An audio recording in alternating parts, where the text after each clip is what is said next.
Olá! Na última vez que nós nos encontramos, nós chegamos num background histórico de como a igreja começou até o grande cisma, quando a igreja católica se separa das outras igrejas da linha principal, que era a igreja ortodoxa, ou a igreja do Oriente. Bom, a grande questão da época, e que vai ser importante daqui para frente, é quem mudou. Quem abandonou a linha principal? Foi a Igreja Católica que saiu ou foi a Igreja Ortodoxa que saiu? E ambos se denominam como herdeiros da linha principal. Ocorre, na verdade, que a Igreja Católica foi a que se separou da Igreja Ortodoxa. E por que eu digo isso? Primeiro, existia uma pentarquia, 5 bispos ou 5 patriarcas. E o bispo de Roma abandonou essa pentarquia, transformando-a em tetrarquia, 4 patriarcas, que tinham jurisdição geográfica. E as igrejas ortodoxas seguem a tradição até o 7º Concílio Ecumênico. Não assentam nenhuma mudança depois desse 7º Concílio Ecumênico. Mas a Igreja Católica vinha mudando, e continuou mudando. Prova disso é que, se você olhar os dogmas da Igreja Católica após o 7º Concílio Ecumênico, você vai ver que em 1133, no Concílio de Latrão, onde não existiam os ortodoxos, onde somente a Igreja do Ocidente, ou seja, a Igreja Católica Romana, foi determinado o celibato dos sacerdotes. Isso não existe na Igreja Ortodoxa, por exemplo, onde os sacerdotes podem ser casados, ter família. Depois, em 1545, no Concílio de Trento, também só católico, foi determinado a existência do purgatório, o dogma do purgatório. Até 1545, embora parte da igreja acreditasse que existia alguma coisa como o purgatório, não era a doutrina oficial da igreja. Então, oficialmente, não existia o purgatório. Em 1854, o Papa Pio IX ex cathedra, ou seja, institui como dogma, diante da sua infalibilidade papal, a Imaculada Conceição de Maria, ou seja, que Maria foi concebida sem pecado. Isso não é doutrina ortodoxa, por exemplo, que continua seguindo os 7 primeiros concílios somente. Depois, existe um dogma de infalibilidade papal, em 1870, ou seja, uns 20 e tantos anos depois, no Concílio de Vaticano I, que também os outros, obviamente, daqui para frente, todos os concílios que eu citar são católicos e não universais. Foi determinada a infalibilidade papal em 1870, no Concílio Vaticano I. Bem recentemente, em 1950, o Papa Pio XII, a única vez que foi usado o dogma da infalibilidade papal, determinou que Maria ascendeu ao céu, a Assunção de Maria, ou seja, ela subiu viva aos céus, ela nunca morreu. E essas mudanças, entre outras, incomodaram muita gente na igreja cristã do Ocidente, ou seja, na Igreja Católica Apostólica Romana. Ou seja, não era só os ortodoxos que estavam em desacordo, até porque eles estão separados nessa altura, até por causa das cruzadas, etc., problemas políticos, mas houve uma insatisfação na igreja com várias pessoas devido às mudanças que foram acontecendo diuturnamente na igreja católico-romana. No século XII, por exemplo, aparece um sujeito chamado Pedro Valdo, que era contemporâneo de São Francisco de Assis, que, ao contrário desse, se separou da igreja e criou uma igreja valdense. É uma igreja pequena, mas que existe na Europa. Inclusive, quando eu estive lá, eu tirei uma foto e de uma igreja dessas em Florença, e eu vou colocar aqui uma foto para vocês verem que essa igreja existe. No século XIV, 200 anos depois, John Wycliffe, um professor da Universidade de Oxford, achou que a Bíblia deveria ser lida por todos e traduziu a Bíblia para o inglês, chamada Bíblia de Wycliffe, e pregou contra o poder secular da igreja. Ele achava que a igreja só deveria ter poder religioso. E contra as ordens religiosas. Ele achava que as ordens religiosas, tipo beneditino, dominicano, etc., eram seitas dentro da igreja. Então ele pregou contra tudo isso e acabou sendo condenado à morte. Ainda no século XIV, um sujeito na Boêmia pegou as ideias de Wycliffe. Esse sujeito chamava Jan Hus, ou John Hus, em inglês, e baseado nas ideias de Wycliffe, ele se separou da Igreja Católica e criou uma igreja na República Tcheca, na Boêmia, chamada Igreja Hussita, que existe até hoje.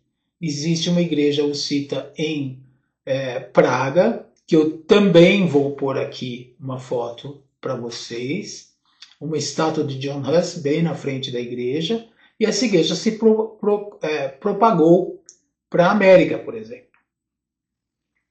No século XV, surgiu em Florença um sujeito chamado Girolamo Savonarola, e ele pregou contra a libertinagem do clero e pediu uma república em vez de uma monarquia.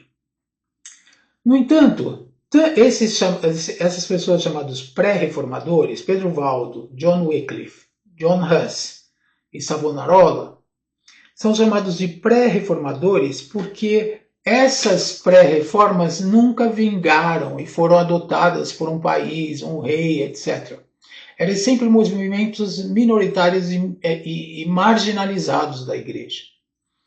Mas em 1517, um monge agostiniano chamado Martinho Lutero, ou Martin Luther em alemão, decidiu que a igreja estava pecando e era contra a venda de indulgências plenárias que a Igreja Católica estava fazendo nas terras alemãs. O que isso significa? Indulgência plenária é a venda da passagem do purgatório para o céu. O que ocorre? A alma iria para o purgatório depois da morte, para purgar, para queimar os pecados que ainda existiam nas pessoas antes que essas pessoas pudessem ir para o céu. Por quê? Na presença de Deus não pode existir pecado. É uma impossibilidade matemática ou física, se você quiser. E como as pessoas morriam com alguns pecados, elas iriam para o céu somente quando esses pecados tivessem sido apagados ou queimados nela. E isso acontecia no purgatório. Só que esse processo, de acordo com a doutrina, pode demorar anos, décadas, séculos.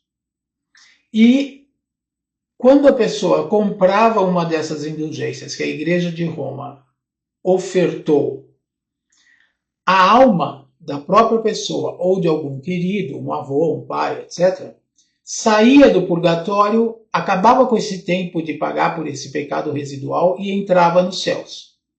Dizia-se na época, John Tetzel, que era um dominicano que estava vendendo essas indulgências na Alemanha, ele dizia: assim que a moeda tilinta na caixa de ofertas, a alma do seu pai, mãe, etc., sai do purgatório e entra no céu na presença de Deus. Ou seja, eles estavam vendendo um bypass pelo purgatório.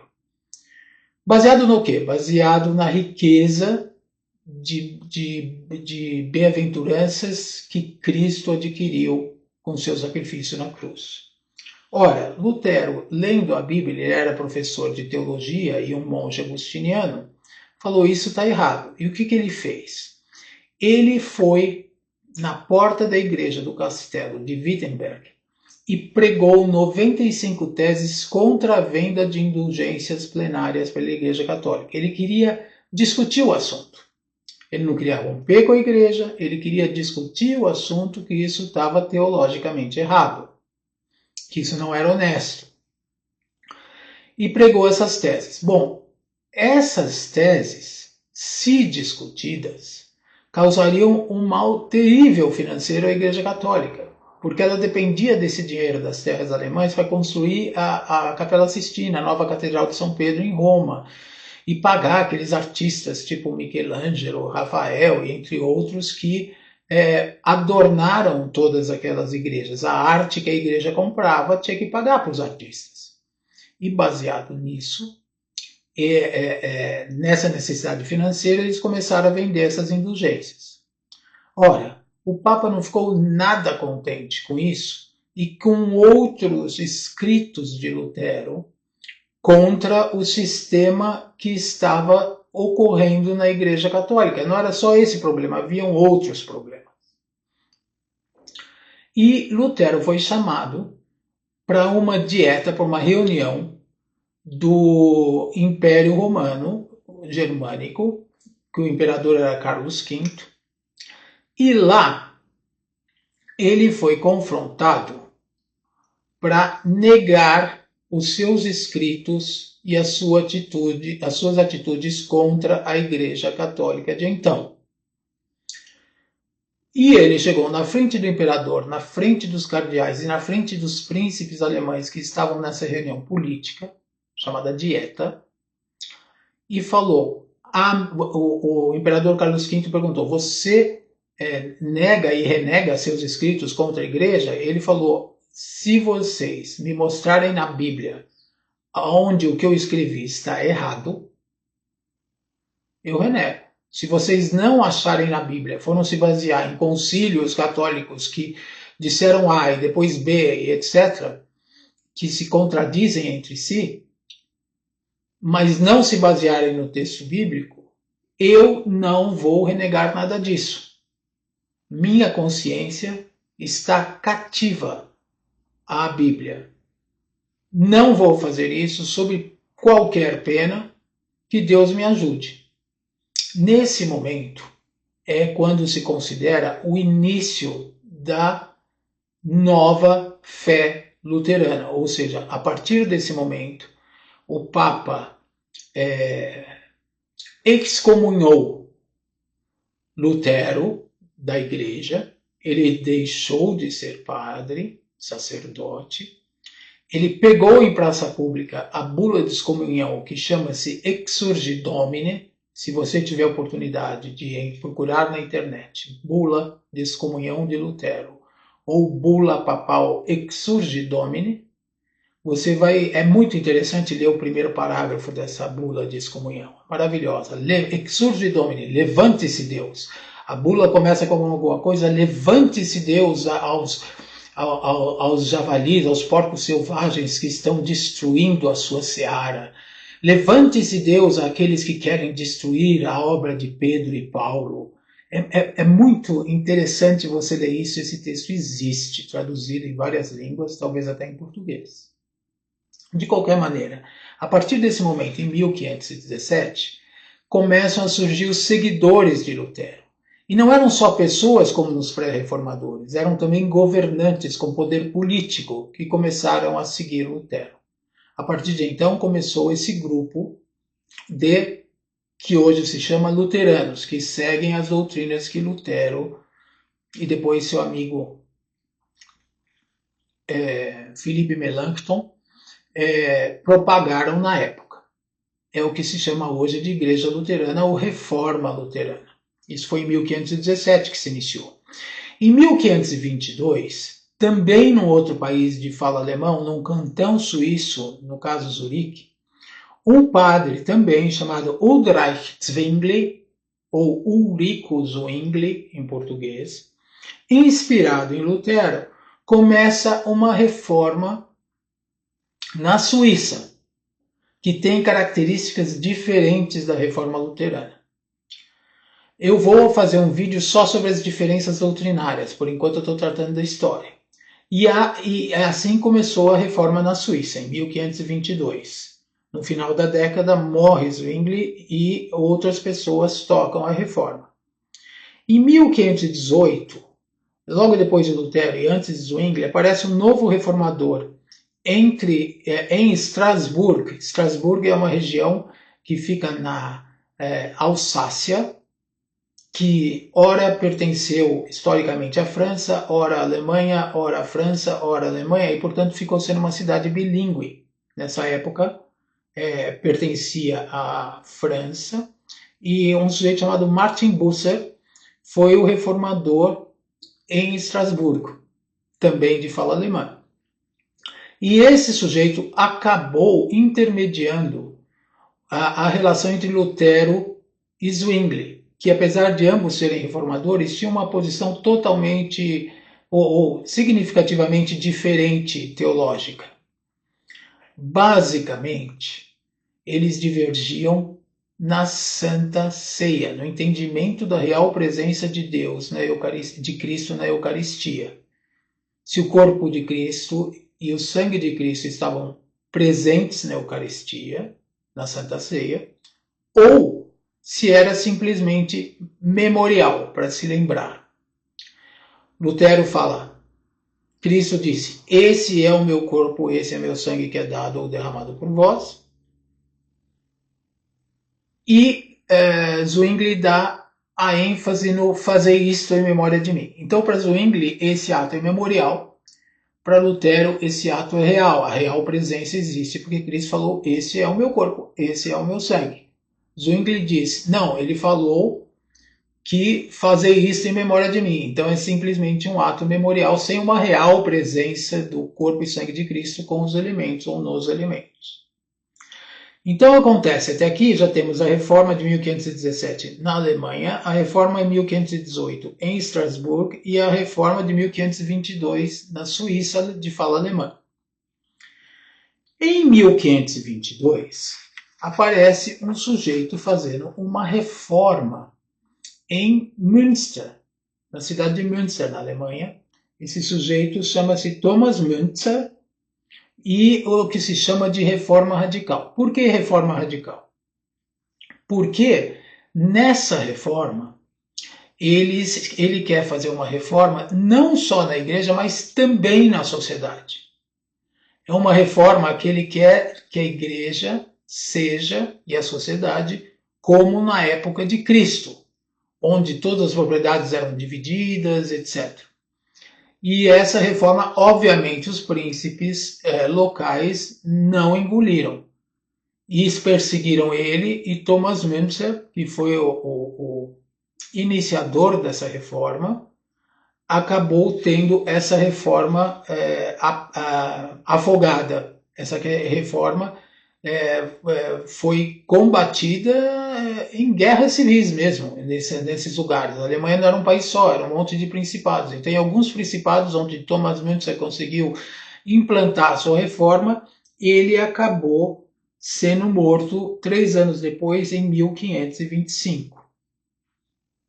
Bom, em 1532, na Suíça francesa, especificamente em Genebra, aparecem Farel, um reformador, Guilherme Farel, e João Calvino, que foi convidado por Farel a vir ajudá-lo na instauração da reforma em Genebra.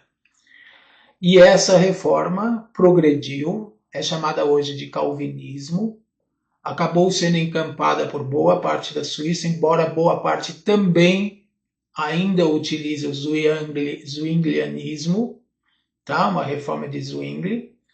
E, de novo, é uma reforma diferente da reforma luterana. Por quê? Lutero foi apoiado pelos príncipes e nunca se combateu o poder secular dos príncipes. O poder secular ficava com o príncipe e ele cuidava da igreja. Calvino quis uma coisa diferente, ele quis mudar a sociedade de Genebra para que a sociedade vivesse de acordo com as leis da Bíblia, inclusive veterotestamentária. E ele quis fazer uma sociedade, ele forçou a barra, acabou sendo expulso de Genebra, a coisa virou uma bagunça, ele foi reconvidado para voltar em Genebra e instaurou uma espécie de ditadura do consistório. O que é isso? Nas igrejas reformadas, especificamente na igreja reformada holandesa, romena, escocesa, que se chama presbiteriana, eu falo disso daqui a pouco, o governo da igreja era por consistório ou presbiteral. Alguns presbíteros, algumas pessoas eram eleitas com mandato temporário para governar a igreja. Então, era um sistema diferente, porque ele queria implantar as leis bíblicas na sociedade, ao contrário de Lutero, que cuidava da igreja e os príncipes cuidavam do Estado. E essa reforma de Calvino, uma parte chama os seguidores de Lutero chamam igreja ou reforma luterana, ou igreja luterana, e os seguidores de Calvino se chamam igreja reformada.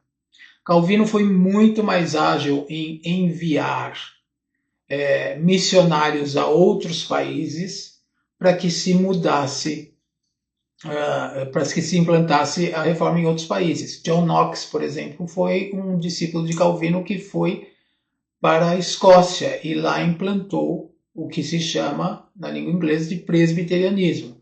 A mesma reforma foi instituída nos Países Baixos, hoje parte Holanda, parte Bélgica.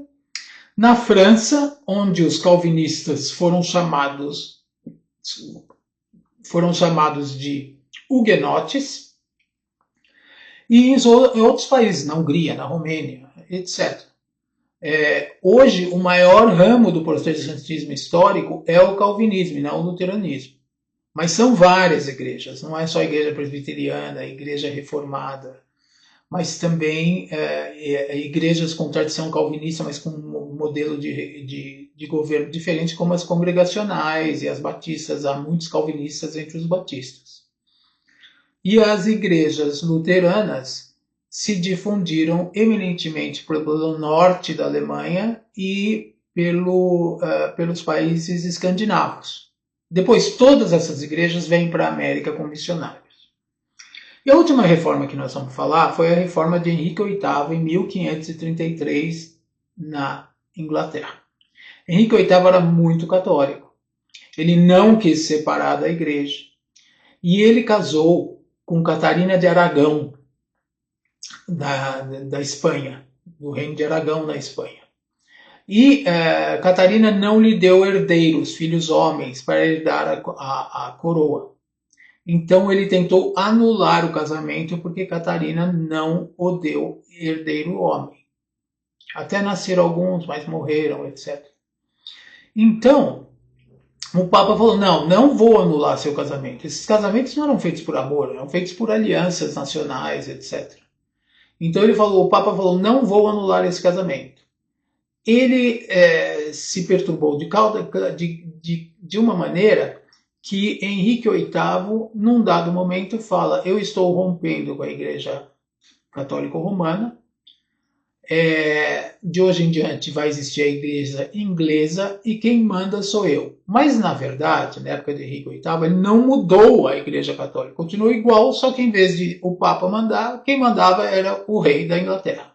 Então foi chamada Igreja Anglicana, que Anglia em latim quer dizer Inglaterra, então foi mudada para a Igreja Anglicana.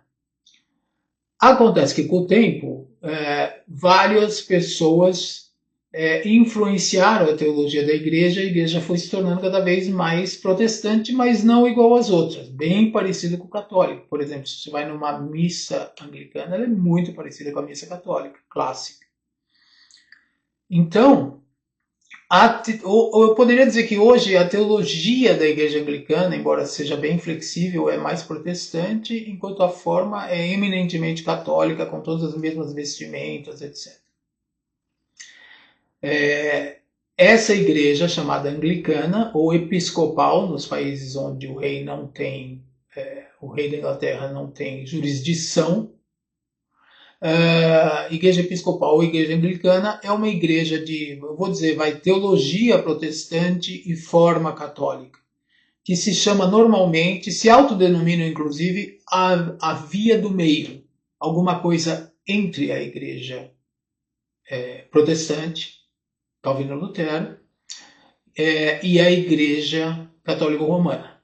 Então ela tem características das duas igrejas, é a igreja oficial na Inglaterra, cujo rei é o chefe, representado pelo arcebispo de Westminster, o arcebispo da Cantuária, na verdade chama de Cornwall. E existem outros arcebispos. Essa igreja, inclusive, alega ter sucessão apostólica. Ao se tornar chefe da igreja, Henrique VIII cancela o seu casamento e casa com Ana Bolena. Ele acaba tendo depois mais 5 ou 6 esposas e nenhuma acabou lhe dando um filho homem. O problema aparentemente era com ele e não com elas. Mas ele casa com Ana Bolena, que era uma serva, era uma dama de companhia da Catarina de Aragão, sua ex-esposa. E assim a Igreja da Inglaterra se faz parte da Reforma, mas ela só se tornou teologicamente uma igreja diferente da Igreja Católica, exceto pelo Papa, que desde o começo existia esse rompimento, se tornou uma igreja mais protestante.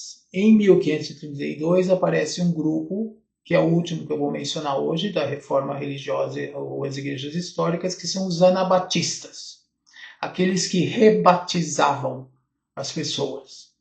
E a gente conhece de ver em filme os Amish, aqueles que andam de carroça com barba, os Menonitas, de Menno Simons, que são essas igrejas de hoje, que são igrejas que eram chamados de anabatistas.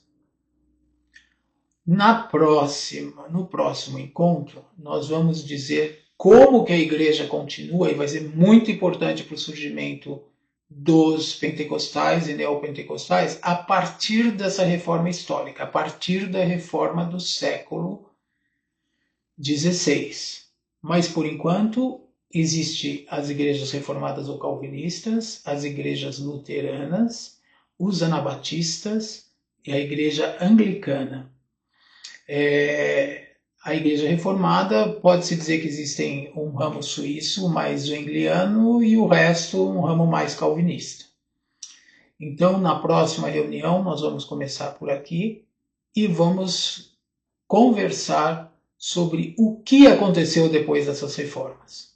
Que movimentos surgem na igreja que vão acabar dando origem aos pentecostais, aos avivamentos e aos neopentecostais. Muito obrigado por participar disso, espero que tenham gostado e até a próxima!